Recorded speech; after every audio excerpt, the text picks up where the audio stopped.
Hello, and thank you for tuning in to Downriver Rescue Connection. I'm your host, Patty Radikovich, and it is my pleasure to bring you information on animal-related topics in the animal rescue community. Today, we are on location at Stepping Stones Therapeutic Riding in Monroe, Michigan. This is Jim Jacobs, and he is the president of the organization. He's going to tell us a little bit more about them today. So thank you for allowing us to come to your facility and for being on our show. Yes. Well, welcome. We're glad to have you here this evening to learn a little bit more about our program and how we put our horses to work with our riders. You're actually at the home of Hidden Oak Stables. That's a private boarding facility that's been gracious to host us since the late 70s. About 78 is when we came here. So, Great. So we're happy to have you tonight. Wish we could turn up the air, but I think you'll have to live with our outdoor air conditioning here. Yeah, it's a little hot out here today, but that's all right. So the riders and the horses look like they're doing fine in the heat. Yep. So now tell us a little bit about Stepping Stones. How did it get started? Okay. Well, our roots go back to 4-H.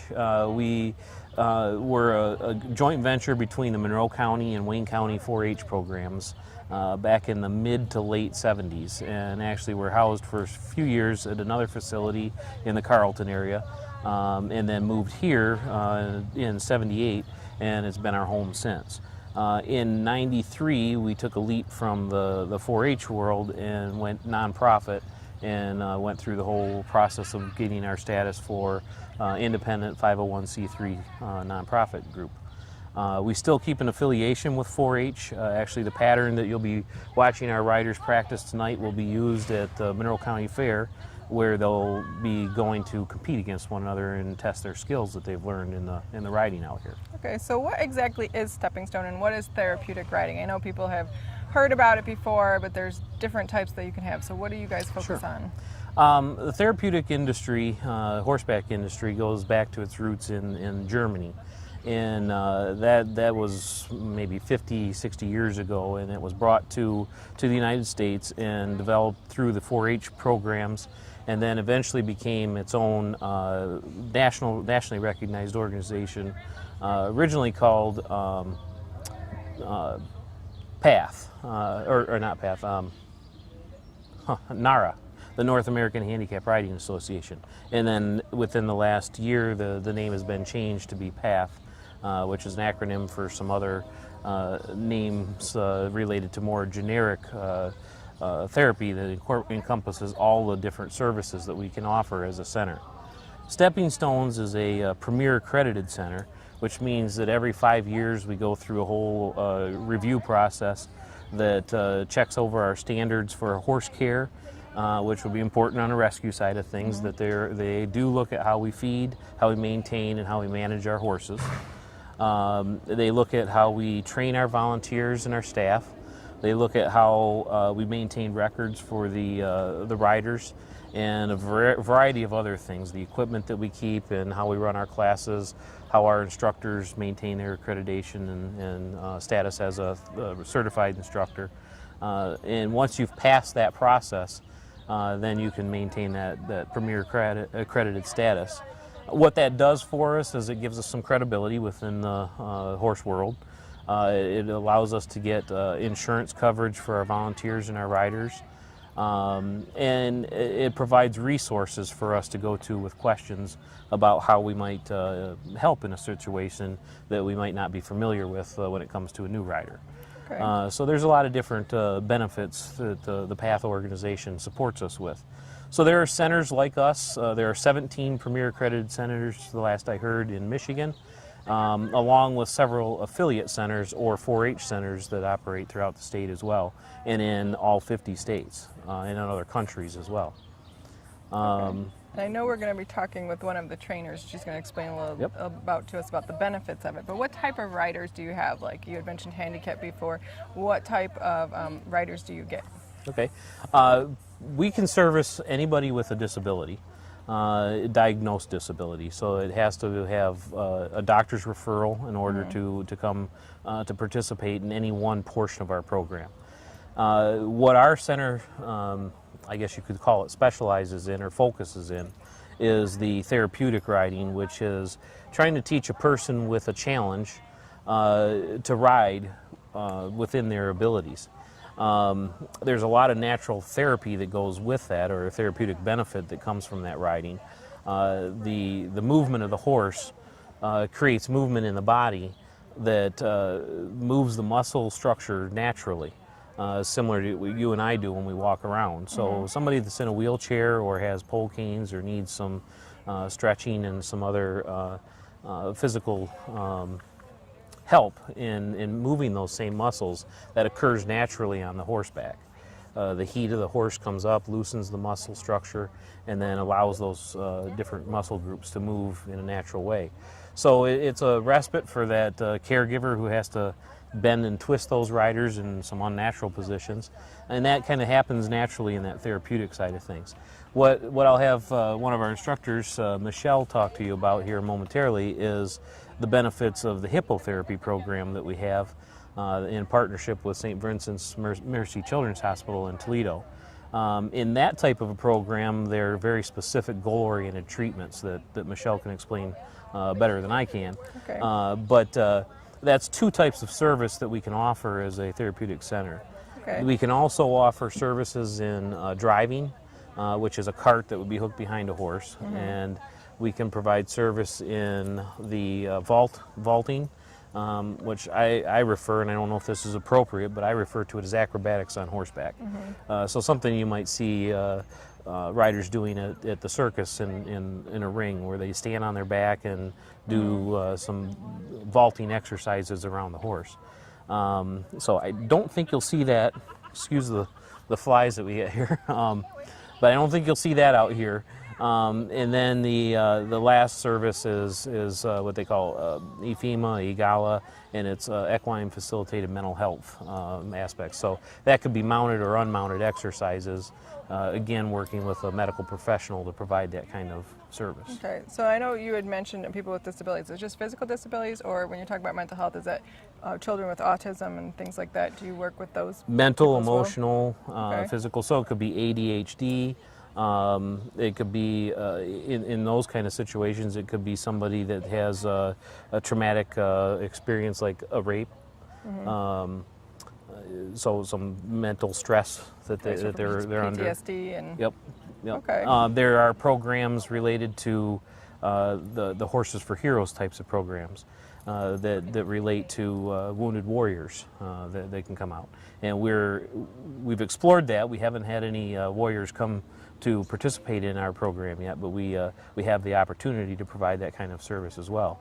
The majority of the riders we have probably are autistic, although we have a variety of other disabilities out here too. We've got stroke victims of all ages too. 3 years is the youngest that we've put a rider on, up to an elderly woman in her 80s that came out to ride for just arthritic conditions. So it can be any kind of a gamut. There's benefits to a variety of them. There are some disabilities that have some limitations on how far we can go with horseback riding. Michelle may be able to answer some more of those in their challenges. Spina bifida, I think, is one. If they have a rod, they are ineligible to ride because that rod could cause damage on the bouncing of the horse. Okay. Now I think that some of your riders are going to be mounting up soon. Yes. So we can. So if we want to catch that, show people how that all works, so we can come back to talking in a little bit, and we'll check on how they start their therapy. Sure. You ready? Okay. What you're seeing here is the demonstration of the typical mounting procedure. The instructor would be on the mounting block with a rider typically, and the horse would be asked to come up into the staging area. The leader would be in control of the horse and keep it positioned and as still as they could. Tonight we've got a little interference with the mosquitoes, so you're seeing a little more head movement with that horse, but the body is staying still. At that point, the instructor would assist the rider in getting over the saddle into the mounted position, and there would typically be an offside sidewalker there to assist and balance that rider until they get out of the mounting block. After the rider's on, go ahead, Tabitha, and take the horse forward. The instructor would pass the rider off to the other volunteer who would be on the side of the mounting block, and then stop the horse and check the length of stirrups and any safety procedures, and make sure equipment is all in position and that the volunteers assisting with that rider would know what they needed to work with them for the evening. This is Michelle Bieszki, and she is a certified riding instructor and an occupational therapist, and she's a volunteer here with Stepping Stones. So thank you for talking to us today. You're welcome. So tell us a little bit about what you do here and what hippotherapy is and how this all kind of works together. Okay. As a riding instructor, we are teaching children and adults with disabilities riding skills. So we're teaching them to have balance when they're on the horse, to be able to control the reins to steer the horse in order to make the horse go forward and stop, also to go through patterns and follow instructions. So there's really a lot of things that they are learning while they're up on the horse. Of course, there's the therapeutic benefit of being on the horse that they derive just from the movement, as Jim Jacobs was talking about earlier. But it's also important for them to be able to follow the directions, and then that can correlate back to what they do at home or in school in order to follow multi-step directions in the classroom, on the job, and so forth. Okay. And hippotherapy is different because our focus is more medically based. As an occupational therapist, there's also a physical therapist and a speech therapist involved in the hippotherapy program here at Stepping Stones. We followed a doctor's order for therapy, first of all. We bill insurance because it's a medically based practice that we are doing, and it is just using the horse's movement to accomplish our functional goals that we have made up for that individual person. Okay. And we only do children here because we work for Mercy Children's out of Toledo. So adults are not in our realm of practice. But we see children, a lot of children with cerebral palsy, and just the warmth of the horse's body, because the horse's body is a little bit higher temperature than our body is. The warmth of their body relaxes the muscles. And then you have the movement of the horse going forward, and that helps the child understand what it feels like to go through a walking pattern, because these are children that probably have never walked on their own. They're using walkers, they're using crutches, they're using a lot of bracing, and they don't really experience that walking themselves. Putting them up on the horse, they can feel that movement translate into their body so that when they get back on the ground, they have a much smoother walking pattern. We've had kids that have never walked, taken a step independently after hippotherapy they have. So it's fantastic. Right. And then also with kids with autism, we see kids that have never spoken before, and they speak their first words on the horse, telling the horse to either go or stop or do something, you know. Right. It's so inspiring, and there's a really nice relationship that the child develops with the horse, and they get that feeling of trust. That's great. Now, I know both you and Jim had mentioned the heat from the horse's body. So now, are they using saddles? Does that heat still go through the saddles, or is it saddleless? We don't use saddles in Okay. hippotherapy. We use just a blanket. Okay. And we never hardly use stirrups either because we want the legs to be able to freely move. We're not Okay. teaching riding skills, and that's the basic difference. With Okay. with the therapeutic program, they are. So they want the child to develop those skills that you would typically when you're riding, which would be on a saddle, using stirrups, using reins. In hippotherapy, we put them on a blanket so they feel that warmth so much better, and they feel the horse's movement so much better. Because anything you put between their body and the horse's body is going to detract a little bit from the Right. experience. We have one of the riders coming along now. So can you explain to us as they're going through their pattern, like what it is that they're doing, and then the camera can get some shots of this, and so we can explain to the viewers at home. I believe this child is learning how to use the reins. This is his first or second session. He hasn't ridden for a long period of time here. So he's learning how to hold the reins correctly and how to make the horse turn when he needs to turn and how to stop the horse by pulling back on the reins. He also has to keep his balance, and it's always interesting to incorporate some kind of activity while they're on the horse because that challenges their balance even more when he has to lean over. And then there's also the aspect of the coordination that he's working on, trying to direct the ball to hit an object. So that's important for developing those skills as well.